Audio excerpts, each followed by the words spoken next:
Espoo-tarinassa sanotaan, että Espoo on edelläkävijä, joka tarkoittaa toimitilojen osalta sitä, että me kokeillaan uutta ja uskalletaan luoda uutta ja innovoida. Ja kun tämä hankemalli tuli mahdolliseksi, niin toki halusimme sitä lähteä kokeilemaan.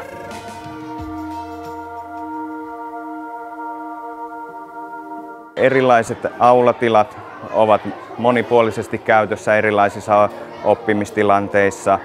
Aulatilat toimii myös yläkoululaisten välituntitiloina.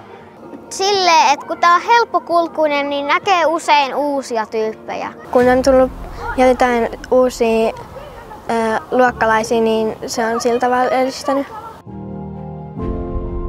Tähän Espoon koulut-hankkeeseen lisäksi liittyy läheisesti se, että tässähän on valmistunut tai on valmistumassa tilat lähes 4000 lapselle ja nuorelle, joka oikeastaan tarkoittaa, että tämä on oiva esimerkki niin kuin ESG-hankkeesta myös. Eli näiden positiivisten ympäristövaikutusten lisäksi syntyy myös suotuisia yhteiskunnallisia vaikutuksia.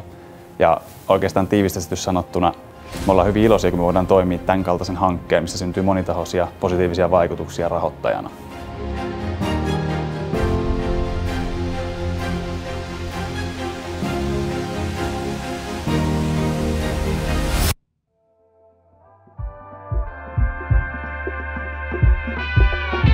Jos mietitään sitten tätä tilatehokkuutta, niin siinä ei tietenkään toiminnallisuutta voi kokonaan unohtaa, koska koulut ja päiväkodit tehdään käyttäjille. Meillä pysyi samat opettajat, niin mun mielestä se oli hauskaa.